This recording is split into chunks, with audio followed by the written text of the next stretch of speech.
Laparoscopy surgery వికటించి వివాహిత మృతి. కుట్లు వేయకుండా నిర్లక్ష్యంగా వదిలేసిన వైద్యులు. మహిళ మృతి చెందగానే ఆసుపత్రి నుంచి పరారీ. బాధిత కుటుంబ సభ్యుల ఆందోళన. కణితి తొలగింపు కోసం ఆసుపత్రిలో చేరిన వివాహిత పట్ల నిర్లక్ష్యంగా వ్యవహరించి ఆమె ఉసురు తీయడంతో పాటు మృతి చెందినట్లు తెలియగానే పారిపోయిన ఘటన హైదరాబాద్లోని ఈస్ట్ మారేడుపల్లిలో చోటు చేసుకుంది. మృతురాలి బంధువులు ఆందోళనకు దిగి ఆసుపత్రిపై దాడి చేయడంతో తీవ్ర ఉద్రిక్తత చోటు చేసుకుంది.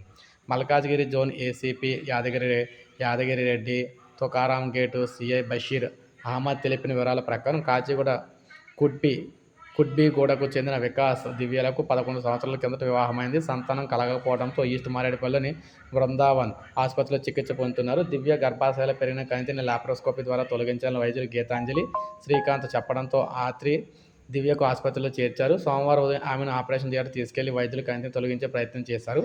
ఈ క్రమంలో పక్కనే ఉన్న ఓ పేగు తెగిపోవడంతో తీవ్ర రక్తస్రావం జరిగింది. దీంతో 8 యూనిట్ల రక్తాన్ని వికాస్ బంధువుల ద్వారా తెప్పించిన వైద్యులు దివ్యకు ఎక్కించారు. అనంతరం ఆమె కుట్లు వేయకుండా వదిలేయడంతో తిరిగి తీవ్ర రక్తస్రావం జరిగింది. అదే సమయంలో ఆమెకు గుండెపోటు కూడా రావడంతో మృతి చెందారు. దివ్య మృతదేహాన్ని ఆపరేషన్ థియేటర్లోనే వదిలేసిన వైద్యులు భయంతో అక్కడి నుంచి అయితే వెళ్ళిపోయారనమాట.